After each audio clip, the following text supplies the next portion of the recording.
आज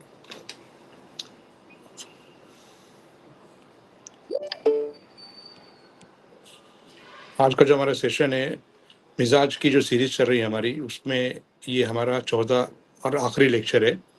पहले 3 लेक्चर्स भी हुए और उसकी वीडियोस आप लोग जो है अपलोड किया हूँ।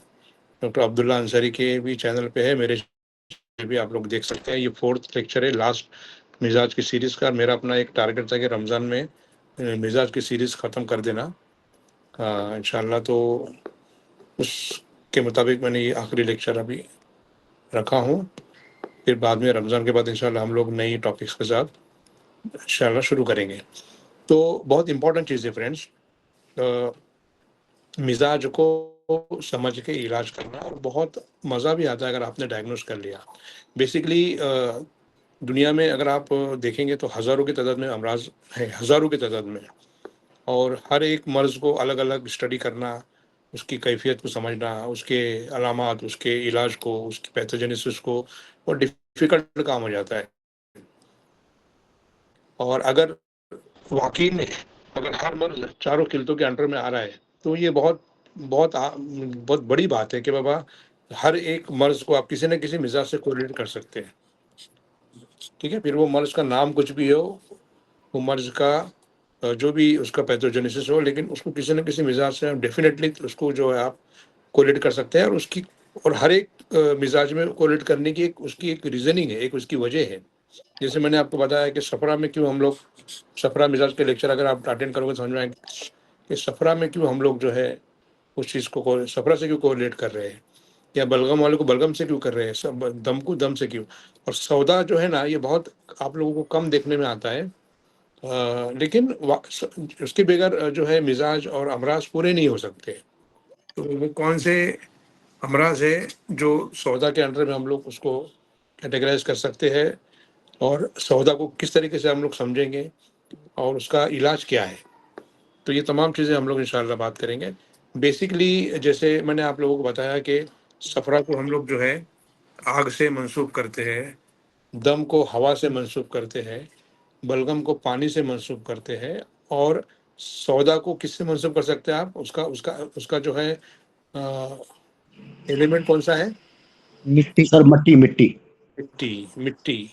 ठीक है, मिट्टी की जो खूबियाँ होती है, लगभग वही खूबियाँ आपको सौदाई मिजाज के पेशेंट में भी मिलेंगी, और वही वही मिट्टी की खूबियाँ, या वही अगर एब्नॉर्मलिटी पैदा हो जाए तो मिट्टी में जो चीज़ जो है आप लोगों को देखने में मिलेंगी, जैसे सख्ती, सलाबत, तहज्जुरी कैफियत, वो उस पेशेंट के उन अमराज में आपको देखने में आएगी। तो यूनानी मेडिसिन के 4 पिलर्स है, और चारों पिलर्स में से सौदा को हम लोग आज डिस्कस कर रहे हैं। आमतौर से सौदा के कलर को जो है जो है वो ब्लैक बाइल के तौर से हम लोग जानते हैं, यानी जहाँ पर सौदा की बात आती है वहाँ पर एक ब्लैक कलर या कोई काली चीज़ या कोई खाली ब्लैक खिल्त, इस तरीके से हम लोग उसको देखते हैं, जबकि ऐसा नहीं है। ठीक है, लेकिन अक्सर ये देखा गया है कि सौदाई मिजाज के पेशेंट के का जो फिजिकल अपीयरेंस जो होता है, बहुत मरतबा वो ब्लैकिश हो जाता है, नहीं उसका उनका रंग एकदम जो है ब्लैकिश हो जाता है, या उसका कोई अगर मादा खारिज हो रहा है बॉडी से तो उसके अंदर कुछ ब्लैकिशनेस, कालापन, इस तरीके की चीज़ें दिखाई देती है। ये ऐसा भी पाया गया है, लेकिन यानी हर ब्लैक कलर वाला मर्ज या हर ब्लैक कलर वाला मरीज सौदा भी होगा ऐसा ज़रूरी नहीं है। लेकिन ऐसा देखा गया है कि बाबा सौदा मिजाज के पेशेंट में इस तरीके से आपको ब्लैकिश अपीयरेंस मिलेगा, सांवलापन और गदलापन जिसको बोलते हैं, इस तरीके की चीज़ें मिलेंगी। और उसको जो है इस तरीके से आप लोग समझ सकते हैं दोस्तों कि जहाँ पर बॉडी के अंदर सख्ती, ठीक है, हार्डनेस जिसको बोलेंगे, सलाबत, ठीक है, और तहज्जुरी कैफियत। तहज्जुरी कैफियत का क्या मतलब है फ्रेंड्स? किसी चीज़ का तहज्जुरी कैफियत का क्या मतलब है? तहज्जुर मतलब, हिज्र का क्या मतलब होता है? पत्थर। पत्थर तो तो सख्ती। जिस पेशेंट की बॉडी में किसी ऑर्गन में अगर तहज्जुरी कैफियत पैदा हो जा रही है, पथरा जाना किसी ऑर्गन का हो रहा है, तो उसको आप सौदा से जो है कोरिलेट कर सकते हैं। तो ऐसे पेशेंट की फिजिकल कैरेक्टरिस्टिक जैसे मैंने आपको बता चुका हूँ कि थोड़ा सा उनका डार्क पिगमेंटेशन होता है। अभी मेरे पास एक पेशेंट का इलाज चल रहा है, हालाँकि उस पेशेंट को जो है कई महीनों तक मैंने किसी और ख़िल के तहत इलाज किया, लेकिन अभी फ़िलहाल उसको मैंने जो बहुत ज़्यादा सोच समझ के फिर इलाज शुरू किया, तो सौदा के तहत मैं उसको ले रहा हूँ। उस पेशेंट को जो है सार्कोमा है, पीठ पे, शोल्डर के बैक साइड में ऐसा पीठ पे ऐसा बड़ा जो है गाँठ है, बहुत बड़ी, ठीक है? और वो गाँठ एकदम हार्ड स्टोन लाइक पत्थर की जैसी गाँठ है वो। और उस पेशेंट का जो पूरा फिज़िकल अपीयरेंस है, एकदम उसका चेहरा एकदम काला पड़ गया है, उसका ओरिजिनल कलर ब्लैक नहीं है, ठीक है? उसका ओरिजिनल कलर एकदम ऐसा काला नहीं है, लेकिन उसका जो पेशेंट का जो धीरे-धीरे करके वो पेशेंट ब्लैकिश उसका चेहरा होता चला गया, उसका एकदम चेहरा काला-काला पड़ गया। और उस पेशेंट को एक मर्तबा सर्जरी हुआ और उसके बाद कुछ साल के बाद, साल 2 साल के, डॉक्टर असलम साहब इस लेक्चर में है और वो उनके उनकी ही क्लिनिक पे वो पेशेंट आता है सार्कोमा का। तो उस पेशेंट को जो है जो हम इलाज शुरू किए हैं और जो कुछ उसी उसका जो नब्ज़ देखकर और उसका जो ट्यूमर की कंसिस्टेंसी देखकर हमने उसको सौदा के तहत उसको जो है वो डायग्नोज़ किया है। हुँ? तो मिसाल के तौर से सौदा का जो खिल्त होती है वो थिक थिक होती है, यानी उसका जो मादा होता है वो हार्ड होता है। लोग जॉइन करते जा रहे हैं ना, तो मुश्किल हो जाता है सब कुछ जॉइन भी करना और लेक्चर को भी कंटिन्यू करना। ऐसा कुछ करना पड़ेगा कि किसी न किसी को अपॉइंट करना पड़ेगा कि बाबा आप जॉइन करो, हम सिर्फ लेक्चर लेंगे, ताकि वो डिस्ट्रैक्शन ना हो, ठीक है? तो सौदा का जो मादा होता है, वो जो खिल्त होती है वो वेरी थिक और डेंस होती है। हुँ? और उसको अपन विस्कस भी बोल सकते हैं। एकदम जो हार्ड उसकी कंसिस्टेंसी होती है और उसका जो बहाव होता है वो ज़्यादा बहाव नहीं होता है। यानी अगर उस मादे को कहीं पर जमा होने का मौका मिल गया बॉडी के अंदर, तो उसी मकाम पे वो जमा या तो उस ऑर्गन में कहीं जमा हो जाएगा या ऑर्गन को ही जो है वो ऑर्गन ऑर्गन को ही वो पथरा जो है तहज़ुरी कैफ़ियत के उस ऑर्गन में हो जाएगी, ठीक है? सौदा का जो टेम्परामेंट होता है, जो मिज़ाज होता है, वो बारिद याबिस होता है। बारिद याबिस का क्या मतलब है? बारिद याबिस का क्या मतलब है दोस्तों? कि हाँ तो खुश। एकदम जिसको बोलते हैं कि अ, जैसे ऐसे पेशेंट को आगे बात करेंगे हम, इमोशनलेस उनका फेस और उनका कई पेशेंट देखा हूँ मैंने। यानी जब हम लोग गौर व फ़िक्र करते हैं तो ये देखते हैं कि फला पेशेंट है और वो पेशेंट को कोई इमोशंस नहीं है, एकदम फ्लैट फेस, यानी हँसता भी नहीं पेशेंट, रोता भी नहीं है, बहुत रिएक्ट रिएक्ट भी नहीं करता है, एकदम फ्लैट फेस। तो वो उस तरीके के पेशेंट को हम लोग सौदावी मिजाज के पेशेंट समझ सकते हैं, ठीक है? और ऐसे पेशेंट को जो है इनका इलाज, अगर उस पेशेंट को कोई सौदावी मिजाज का पेशेंट है, उससे भारी दियाबिस उसका जो है मिजाज है, पत्थरा जा रहा है, ताजुरी कैफियत वाली अमराज उसके बदन में हो रहे हैं, तो उसका इलाज हम लोग किस तरीके से करेंगे दोस्तों? उसका इलाज हम करेंगे हार रतब की उसूल से, यानी ऐसी दवाएँ, ऐसी ग़िज़ाएँ, ऐसा मौसम उसको प्रोवाइड करेंगे, ऐसी ऐसी लाइफ़स्टाइल उसकी मॉडिफ़ाई करेंगे, उसके बदन में हरारत पैदा हो और रुतबत पैदा हो, ताकि उसकी तहज्जुदी कैफ़ियत कम हो और उसका वो मर्ज़ जो है उसका वो जो है वो वहाँ से उसको इज़ाला हो, उस मर्ज़ का इज़ाला हो। ऐसे पेशेंट में जहाँ-जहाँ ऐसे पेशेंट में आप लोगों को यबूसत वाला अगर वो उसका मिज़ाज है, तो सबसे इम्पोर्टेंट जो उसको फ़ीचर मिलेगा बॉडी के अंदर, सीवियर कॉन्स्टिपेशन मिलेगा। कि एक्सट्रीम जो है वो ड्राइनेस की वजह से कॉन्स्टिपेशन मिलेगा। उसी तरीके से ऐसे पेशेंट का जो वज़न होगा, उनका वज़न ज़्यादा होगा, यानी बल्की बॉडी होगी, हेवी बॉडी होगी। हर जबकि किताबों में उसका उल्टा दिया है कि दुबले-पतले होंगे, फ़िक्रमंद होंगे, डर खौफ होगा। डर खौफ ऐसे पेशेंट में नहीं देखने में आया है, ये याद रखिए। डर, खौफ, घबराहट, बेचैनी, हाँ, साइकोलॉजिकल डिसऑर्डर, ये सफ़रा का जो है ये, जो पेशेंट की सेंसिटिविटी ज़्यादा रहेंगी वो सफरा है। यहाँ पर पेशेंट की सेंसिटिविटी है ही नहीं। पत्थर आपने ये मिसाल भी देखी होंगी कि अगर कोई अगर किसका दिमाग में अगर पत्थर भर गए, यानी उसको कुछ समझ में नहीं आ रहा है, तो ना उसको अच्छे का जो है उसको ये है, अच्छाई की उसको ये तमीज़ है ना बुराई की। तो ऐसे ऐसे लोगों को जो है आमतौर से हम लोग इमोशनलेस बोल सकते हैं। ऐसे पेशेंट का अगर ब्लड की अगर बात करेंगे दोस्तों, तो ऐसे लोगों का ब्लड जो है वो आमतौर से थिक ब्लड होता है, स्लगिश सर्कुलेशन होता है ऐसे पेशेंट का, ठीक है? और सर्कुलेशन में अगर स्लगिशनेस रहेगा, तो जहाँ सर्कुलेशन स्लो डाउन रहेगा, वहाँ पर जो है वो ऑर्गन जो है वो डैमेज होगा। ऐसे पेशेंट की टेंडेंसी होती है हार्डनेस की तरफ, हाँ, हार्डनिंग की तरफ। यानी ऐसे पेशेंट के जो अमराज होते हैं, जैसे इसको अगर अपन मॉडर्न मेडिसिन से कोरिलेट करेंगे तो आपने सुना होगा कि फाइब्रोसिस हो गया है, जैसे लंग फाइब्रोसिस हो गया है, लीवर फाइब्रोसिस हो गया है, किडनी के फाइब्रोसिस हो गया है। तो जहाँ पर फाइब्रोसिस वाली पैथोलॉजी डोमिनेंट होगी वो आमतौर से सौदेह मिजाज के पेशेंट होते हैं। स्क्लेरोसिस आपने देखा होगा, मल्टीपल स्क्लेरोसिस, जहाँ पर स्किन की दिपासत बिल्कुल मोटी हो जाती है, ठीक है। उसी तरीके से ऐसे ऐसे ट्यूमर जो स्टोन लाइक कंसिस्टेंसी रखते हैं, ऐसे ट्यूमर जिनको आप फील करने से ऐसा लगता है आपने स्टोन पे हाथ रखे हैं, स्टोन फील कर रहे हैं, वो सौदेह मिजाज के पेशेंट में आप लोग देख सकते हैं। मैंने जैसे बताया कि उनका बॉडी टिश्यू जो है वो हार्डनेस की वजह से उसका कंसिस्टेंसी जो है वो डल होता है, स्किन ड्राई होती है, रफ होती है, ठीक है। एक जीरोसिस बोल के एक मर्ज आपने देखा होगा, जीरोसिस, जिसके अंदर स्किन पूरी ड्राई हो जाती है। यानी पेशेंट की जो स्किन जो है वो जोग्राफिकल के जैसी टंग जिस किसी देखा होगा आपने, उसी तरीके से उनका स्किन ही पूरी जो है वो ड्राई हो जाती है। उसी तरीके से अगर सब ऐसे पेशेंट अगर स्किन डिजीज में अगर आप देखेंगे अलग अलग स्किन डिजीज में, तो सबसे पहले आप लोगों को सोरेसिस अगर लेंगे तो सोरेसिस में आप लोगों को, मैंने आपको समझा चुका हूँ कि सप्रावी सोरेसिस में जो है क्या होता है अलामत। बलगमी सोरेसिस की अलामत मैंने बता चुका हूँ, दमवी की बता चुका हूँ।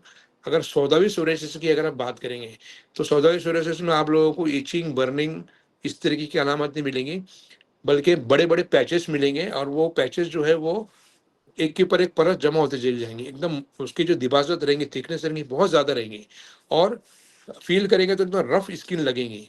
तो ना उसमें इचिंग होंगी और ना कोई ऐसी अलामत होंगी जो आमतौर से सोरेसिस में होती है। तो वो सोरेसिस आमतौर से सौदावी सोरेसिस होती है। आप अगर गूगल करके देखेंगे सोरेसिस के अलग अलग पिक्चर्स, तो उसमें यह एक पिक्चर दिखेंगे आपको कि पेशेंट को एकदम ऐसे बहुत बड़े बड़े पैचेस है और बहुत कम सिम्टम्स है, ठीक है।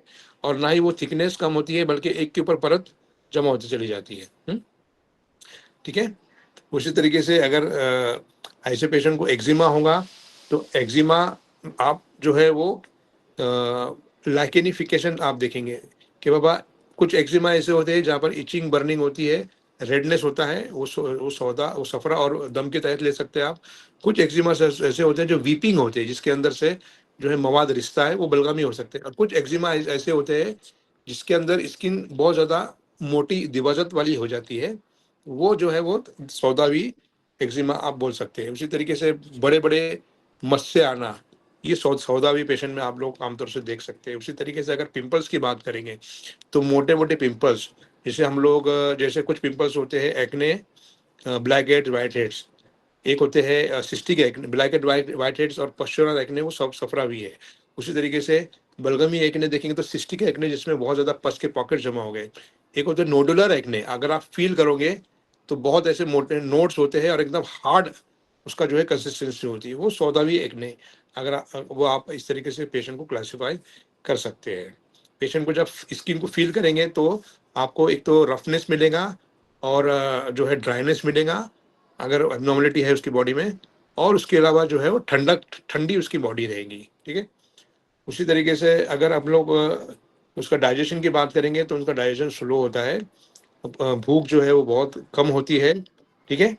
सबसे इम्पोर्टेंट ऐसे पेशेंट की दोस्तों अगर आप बात करेंगे तो नब्ज, हार्ड स्टोन लाइक नब्ज होती है, ठीक है। आज से आप अपनी प्रैक्टिस में आप आराम से बैठो, धीरे धीरे नब्ज को देखना शुरू करो। मेरी प्रैक्टिस में जो अभी आपको मैं दो पेशेंट की एग्जांपल देता हूँ। एक पेशेंट मेरे पास आए, हमारे एक फ्रेंड है, उनके वालिद साहब, एज है उनकी लगभग लगभग 78 79, पूना के पेशेंट थे वो। तो उनको सीए प्रोस्टेट डायग्नोस हुआ। उनको मैं उनके उनके वालिद साहब को मैं कई सालों से जानता, हमारे पड़ोसी रह चुके हैं वो। तो उनका जो ओवरऑल जो उनका जो फिजिक था, उनका जो हाव भाव, उनका जो बर्ताव था, he was very much emotionless, यानी बहुत ज़्यादा जो है उनका ये नहीं था, सीधे साधे आदमी, ज़्यादा रिएक्शन नहीं, एकदम जिसको बोलते डिसिप्लिन वाले आदमी, हाँ। तो वैसा उनका मिजाज था। बहुत ज़्यादा उनका रिएक्शंस किसी चीज़ में उनके नहीं थे, बहुत एकदम सीधे सीधे आदमी थे वो। जब वो मेरे पास आए पिछले कुछ महीनों पहले, तो उनकी जब मैंने नब्ज देखा तो बहुत हार्ड, एकदम फाइब्रोज्ड पल्स, एकदम सख्त सलाबत वाली पल्स। और उनको फिर जब मैंने नब्ज देख के जब उनको सौदा डायग्नोस किया मैंने, अब वो सीए प्रोस्टेट है और नब्ज ऐसी है, तो वो सौदावी मिजाज के तहत हमने उसको उस कैंसर को लिया। सौदावी मिजाज के तहत जो दवाइयाँ दी, आगे मैं आपको लास्ट में बताऊंगा। अल्हम्दुलिल्लाह अल्हम्दुलिल्लाह उनको काफ़ी आराम हो गया, काफ़ी कई महीने मेरे पास इलाज चला उनका, बहुत बहुत आराम हो गया। तो ये है डायग्नोसिस करने का नतीजा। ये नहीं जो है, अगर कोई कोई पेशेंट अगर सीए प्रोस्टेट का है या किसी और सीए का है और उसकी नब्ज, उसकी अलामात अगर सौदा से कोरिलेट कर रही है, तो जो दवाइयाँ सौदा के दूसरे अमराज में इस्तेमाल होंगी, वही दवाइयाँ इस पेशेंट को एंटी कैंसर का काम करेंगी। तो एंटी कैंसर दवाइयाँ कैसे आप लोग जो है वो उसको तजवीज़ करेंगे मिजाज के हिसाब से। जिस पेशेंट का मिजाज सौदा है या बलगम है या दम या सफरा है, उस पेशेंट को उस मिजाज के मुताबिक ही आपको वो दवाइयाँ देंगे जो सफरा सौदा दम बलगम में काम करेंगे, और वही दवाई उसके लिए एंटी कैंसर का काम करेंगी। सिर्फ ये है कि बाबा उसको आपको बहुत परफेक्टली डायग्नोस करना है। सफरा को बलगम, बलगम को सौदा अगर डायग्नोस करेंगे तो तकलीफ की बजाय पेशेंट को आराम की बजाय तकलीफ शुरू हो जाएंगी। पसीना बहुत कम आता है ऐसे पेशेंट में, dry mouth, dry skin, constipation, इस तरीके की अलामत मिलती है। ठीक है। उसी तरीके से ऐसे पेशेंट को जो है सीरियस नेचर होता है, थॉटफुल पर्सनैलिटी होती है, एकदम उनको जो है डिसिप्लिन लोग होते हैं ऐसे, एकदम जिसको बोलते हैं अपने काम से काम रखते हैं। इंट्रोवर्ट होते हैं, बहुत ज़्यादा आपको ऐसे खुल के बात करने वाले नहीं मिलेंगे। उनका नेचर रिजर्व नेचर होता है। हाँ, उनकी मेमोरी बहुत स्ट्रांग होती है, याद रखिए ये बात। यानी उनको हो सकता है कि कोई चीज़ मेमोराइज करने में बहुत मेहनत लगती है, क्योंकि सौदा है, सख्ती है, तो वक्त लगता है, लेकिन एक बार वो चीज़ माइंड में आ गई, रच बस गई, तो फिर वो मेमोरी से कभी जाती नहीं है। ये उनकी बहुत ज़्यादा इंपॉर्टेंट खूबी आप देख सकते हैं। ठीक है। उसी तरीके से ऐसे पेशेंट को जो है आप लोगों को हार्ट ट्यूमर्स को भी हालांकि मेलनकोलिया, मेलनकोलिक जिसको बोलते हैं ना, उसको सौदा के तहत बोलते हैं लोग, लेकिन मैं अभी उसमें बहुत ज़्यादा मुतमईन नहीं उस बात में। फिर कभी उस मेलनकोलिया को डिस्कस करूँगा तो वो सौदा है या सफरा है मैं बताऊँगा। लेकिन किताबों में सबसे ज़्यादा अगर सौदा की बात आती है तो सबसे पहले जो मर्ज आता है वो माली खुलिया का मर्ज आता है, जबकि सौदावी अमराज बहुत सारे हैं। जहाँ जहाँ फाइब्रोसिस, जहाँ जहाँ स्क्लेरोसिस, जहाँ दिबाजा, सख्ती, सलाबत, स्टिनोसिस, स्टिनोसिस जो है एरेटिक स्टिनोसिस, ठीक है, मेटल स्टिनोसिस, उसके बाद उसके अलावा जो है वो स्पाइनल कॉर्ड में जो स्टिनोसिस आता है, जहाँ स्टिनोसिस दिखेगा वो सौदा। ठीक है।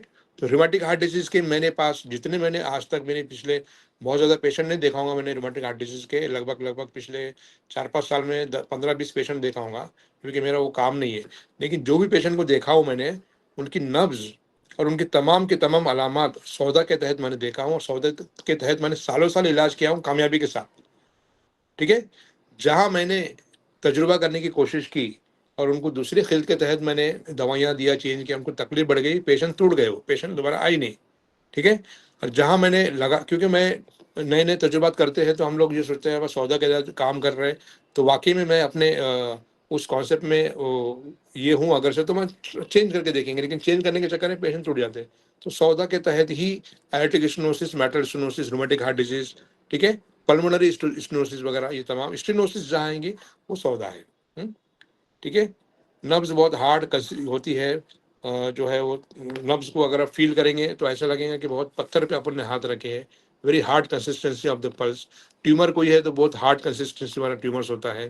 ठीक है। उसी तरीके से नॉन मूवेबल ट्यूमर जो होते हैं, यानी हिलते, फ्लेक्सिबिलिटी नहीं होती ट्यूमर्स पे, कहीं ऐसा जम गए जैसे पहाड़ की तरह, उस तरीके के अमराज आप लोग सौदा के तहत उसको ले सकते हैं। तो सौदा मतलब क्या दोस्तों?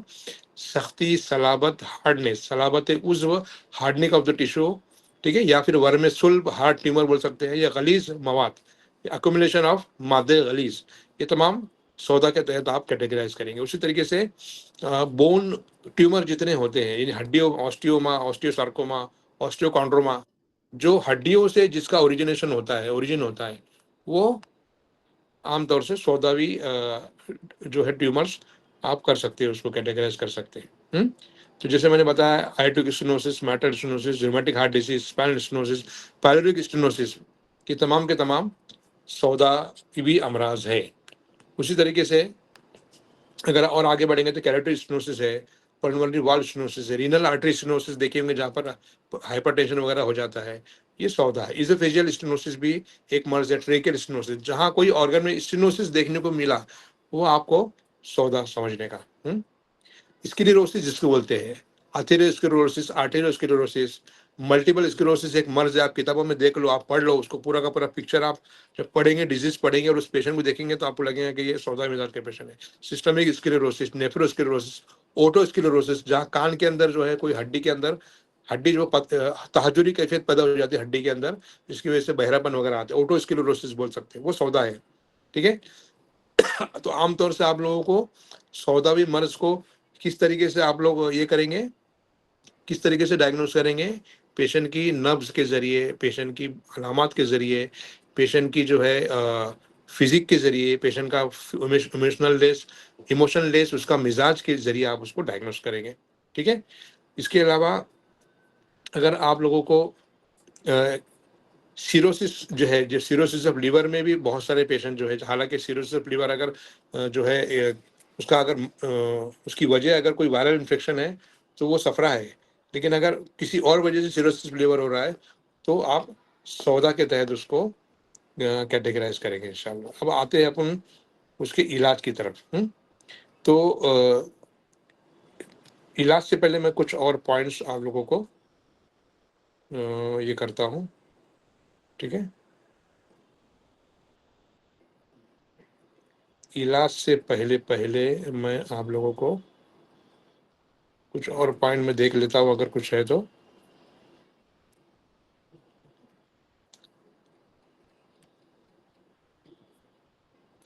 ठीक है, चलो उसका ट्रीटमेंट के बारे में बात करेंगे अपन। ठीक है।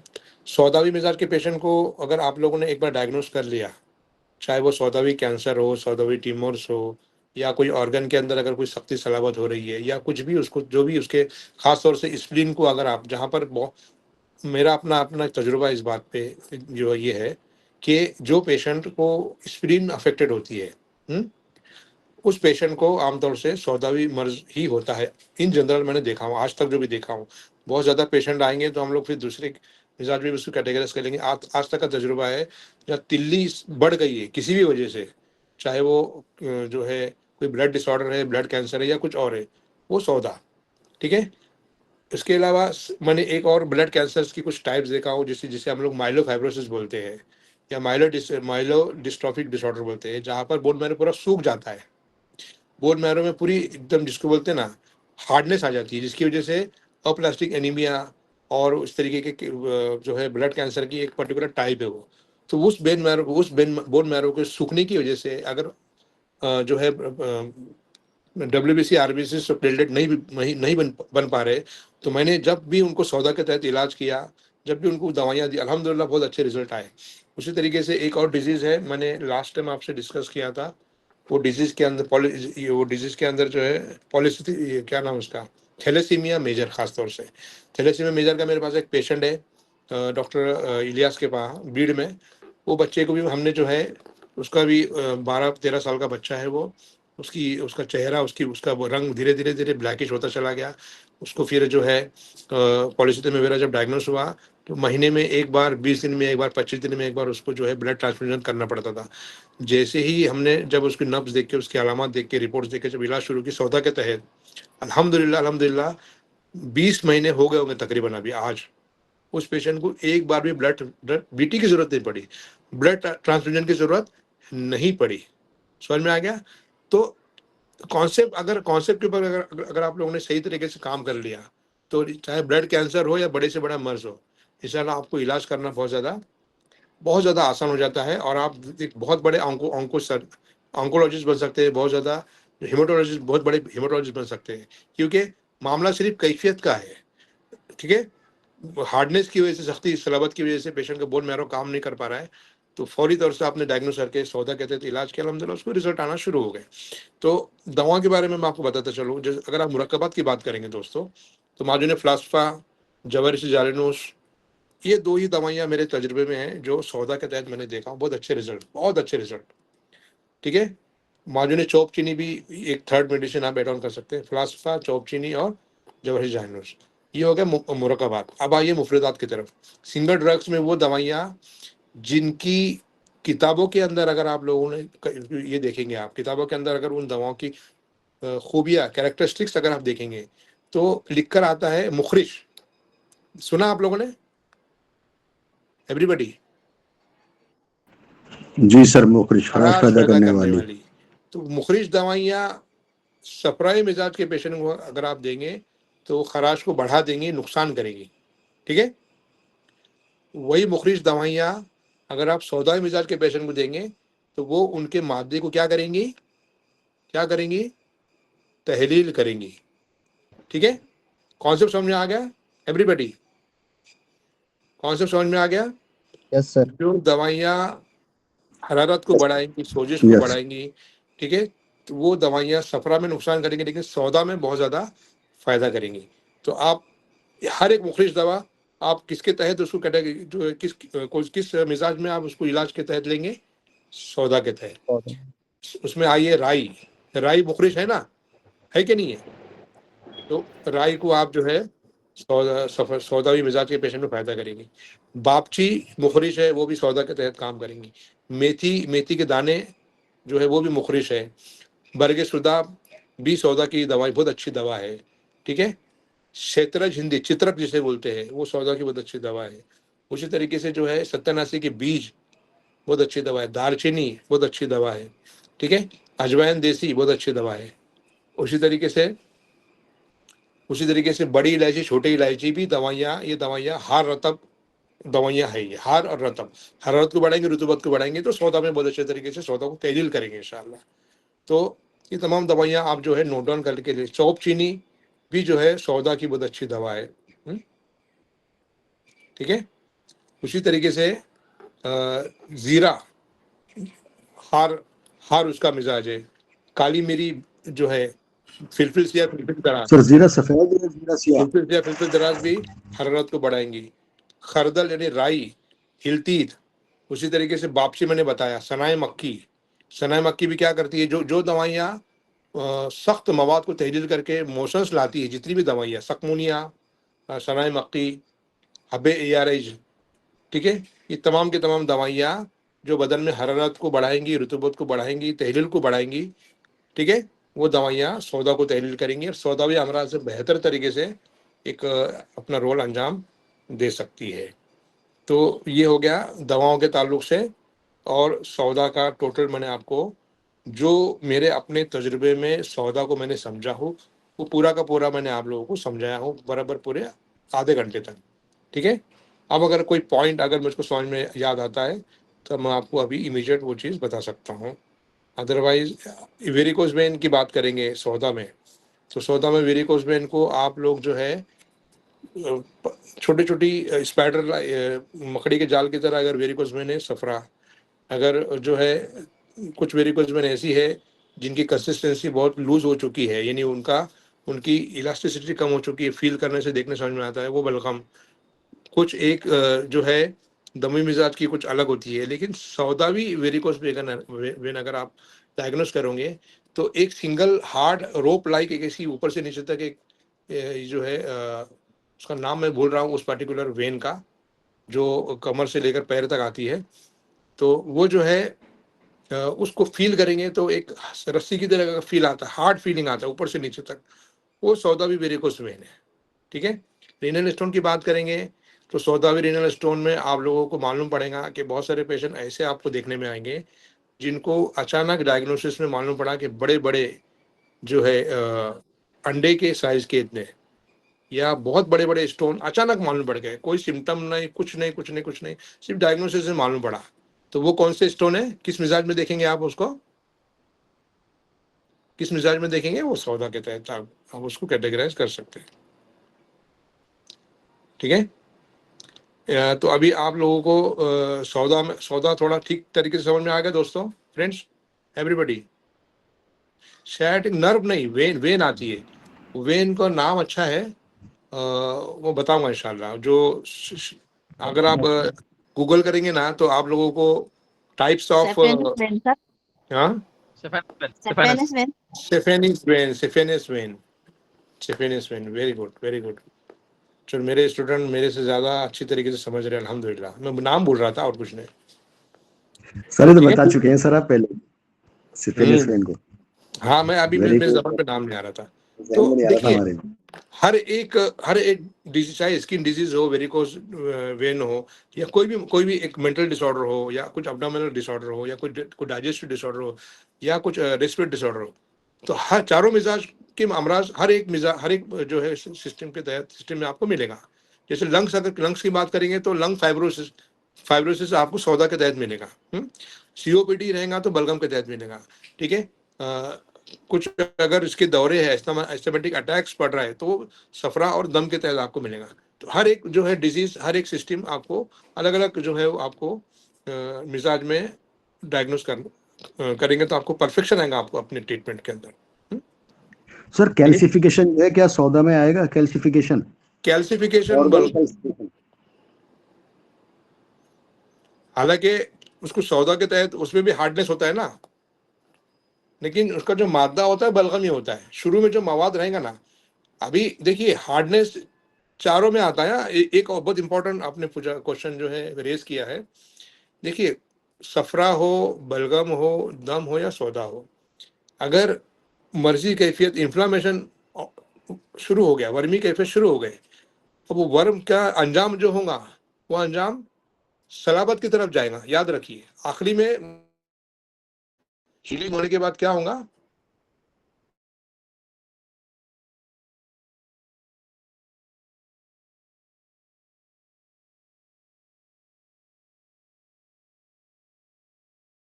जलने के बाद कोई चीज जो उसका कन्फिग्रेशन होता है जलने के बाद, वो सफरा, वहां पर भी हार्डनेस है, लेकिन वो सफरा की वजह से है, तो उसका इलाज सफरा के तहत होगा। कैल्सिफिकेशन अगर है, यानी कैल्सिफाइड हो चुका है कोई चीज, तो उसका शुरू शुरू का जो मादा होता है बलगम का होता है। ठीक है। और फाइब्रोसिस की अगर बात करेंगे तो वो सौदा के तहत है।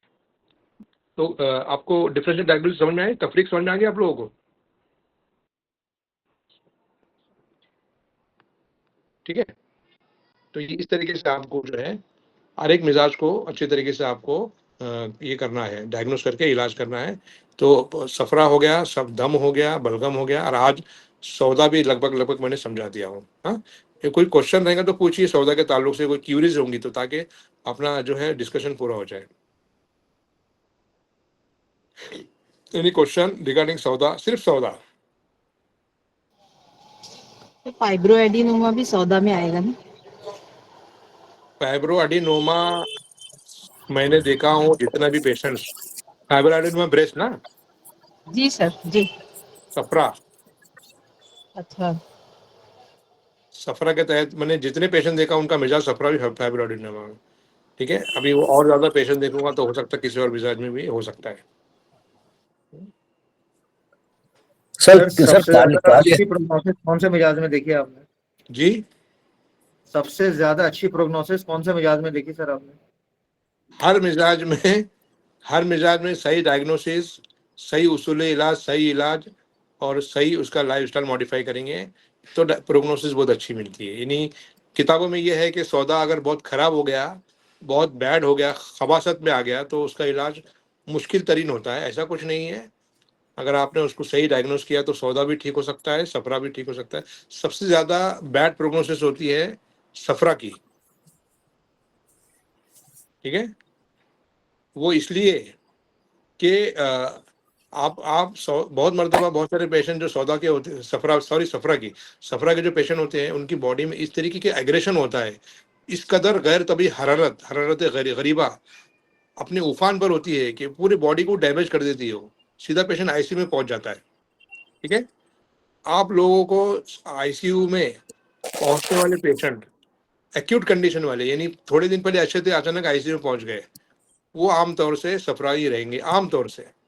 उसकी वजह यह है कि वो पेशेंट को कोई अगर मर्जी कैफियत पैदा हो गई बॉडी में, और उसका इलाज सफरा के तहत नहीं किया गया, और गर्म दवाइयाँ ही अगर देते चले गए, तो वो सफरा बहुत ज़्यादा कॉम्प्लिकेशंस बढ़ाकर मल्टी ऑर्गन फेलियर की तरफ उस पेशेंट को लेके जाता है। ठीक है।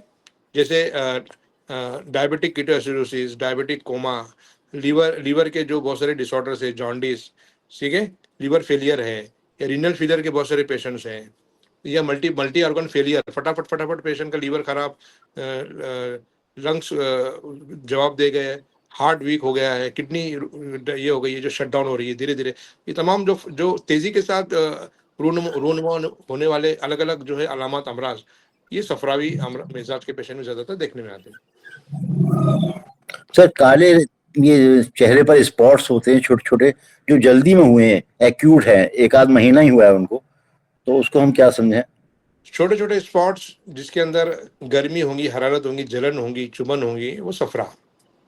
ठीक है। हार्ड जो है वो मस्से, एकदम सख्त मस्से, मोटे मोटे कई एक मस्से जो फील करने से भी उनकी जो है वो हार्डनिंग उनकी फील होती है, वो सौदा। ठीक है। बहुत सारे अमराज है, हालांकि मैं नेक्स्ट जब भी लेक्चर्स लूंगा ना तो मैं बहुत सारे अमराज का डिस्कस करूंगा। मैं ऐसा कुछ लेक्चर लूंगा, उस लेक्चर में मैं आप लोगों को ये चीज समझाने की कोशिश करूंगा कि कोई एक मर्ज चारों खिलतों में कैसे प्रेजेंट होगा। ठीक है। ये आपको मैं इंशाल्लाह नेक्स्ट कभी लेक्चर्स में लूंगा। अभी आज सिर्फ सौदा की इंशाल्लाह बात करके खत्म करेंगे। ठीक है। लास्ट अगर कोई क्वेश्चन होगा तो आप लोग ये कर सकते हैं, डिस्कस कर सकते हैं। लेक्चर कैसा लगा ये आप ग्रुप्स में थोड़ा सा अपना एक एक लाइन में लिख कर भेजिए। लेक्चर वालेकुम सर, ये papillary carcinoma comes under SAFRA, sir? Papillary carcinoma सफरा, हाँ, पैपिलरी कार्सिनोमा सफरा। देखिए एक्सट्रोवर्ट जो पेशेंट होते हैं ना, आमतौर से एक्सट्रोवर्ट यानी ज्यादा बातचीत करने वाले, ज्यादा एक्सप्रेस करने वाले अपने आप को, वो दो मिजाज के होते हैं जिनकी बॉडी में हरारत होती है, एक सफरा और एक दमवी मिजाज। इंट्रोवर्ट जो होते हैं जिनके बदन में हरारत कम होती है, वो आमतौर से ये पूरी तरह उसूल नहीं है, लेकिन मेजोरिटी ऑफ द केसेस में बलगम और सौदा को आप ले सकते हैं उसमें। ठीक है। ओके चलिए, चलो आज इस सर लेक्चर से इसकी सर सौदा की किट अवेलेबल है क्या सर? जी, सर सौदा की किट अवेलेबल है क्या सर? अरे सौदावी किट मेरे पास है ना। मेरे अच्छा, पास सर, बलगमी बड़ा। किट है, दमवी किट है, सफरावी किट है, सौदावी किट है। बेहतरीन रिजल्ट है। और वही दवाइयाँ जो मैंने आपको बताया वो आप खुद बनाइए। मुझसे चाहिए रहेगा तो मुझसे भी लीजिए, थोड़ा मेरा भी बिजनेस हो जाएगा। लेकिन आप लोग खुद सर है मेरे बनाइए। पास आपके यहाँ। नहीं सर, आपके यहाँ की मेडिसिन है मेरे यहाँ पे, अल्हम्दुलिल्लाह बड़ा अच्छा रिजल्ट है उनका भी। हाँ, बस थोड़ा सा सर एक चीज है कि जो मेरा अपना ज़ाती तजुर्बा ये है कि जो मकदार खुराक लिखी हुई है या बताई है आपने, मैं उससे इत्तेफाक नहीं करता। मेरा मानना ये है कि जो जैसे 250 mg बता रहे हैं आप, तो वो 500 mg होनी चाहिए, क्योंकि दवाई टूट के कब आई है, मार्केट में कब पहुंची है, फिर पीसी है, फिर हमारे पास आई, नहीं, तो 250 mg की बात ही नहीं है। 250 500 mg, 1 नहीं ग्राम मैं भी सर देते हैं। सर मैं एक बात बता रहा हूँ सर आपसे, ये मेरी एक बात चल रही है। 1 ग्राम भी देते हैं, 2 ग्राम भी देते हैं, उसका कोई मसला नहीं है। ठीक है, ठीक है। No problem. लेकिन बहरहाल आप लोग इतना समझ के चलिए कि आप लोगों ने अगर सौदा को सही तरीके से डायग्नोस कर लिया और तो उसके रिजल्ट आपको बहुत अच्छे आएंगे इंशाल्लाह। और सबसे ये मुश्किल तरीन है सौदा को डायग्नोस करके इलाज करना। हाँ, ठीक है। चलिए, इस लेक्चर को जो है आप अपने तरीके से फीडबैक दीजिए ग्रुप्स में। हाँ, इंशाल्लाह रमजान के बाद मिलते हैं और एक बहुत अच्छे टॉपिक्स इंशाल्लाह हम लोग डिस्कस करने वाले हैं। बहुत अच्छे टॉपिक्स, बहुत सर बहुत। जी, इसको यूट्यूब पर डालेंगे क्या सर? हाँ, डालने वाला हूँ इंशाल्लाह। इंशाल्लाह। आज का लेक्चर कैसा लगा आप लोगों को? ठीक लगा थोड़ा? नहीं, बहुत उम्दा माशाल्लाह। अल्हम्दुलिल्लाह। ठीक है, चलो, अस्सलाम बहुत वालेकुम। अच्छा था सर, बहुत अच्छा था। जी जी जी जी जी। देखिए ये सब तजुर्बात की वजह से ही हो पा रहा है ना, तो बहुत ये चीज़ है ना, यानी आप लोगों को कोई प्रोफेसर या कोई इस तरीके से समझा नहीं सकता है। हमने इतने साल काम किया है तो थोड़ा हमको थोड़ी पकड़ में आई ये चीज़ें मिजाज वाली, वरना वरना लोग अपनी ज़िंदगी बीत गई, ये बड़े बड़े लोग हैं, नहीं ये कर सकते। कुछ लोग हैं जो अच्छा काम कर रहे हैं अल्हम्दुलिल्लाह इंडिया में। तो आप लोग अपने अपने फीडबैक्स डालिए ग्रुप्स में। हाँ, थैंक यू वेरी मच।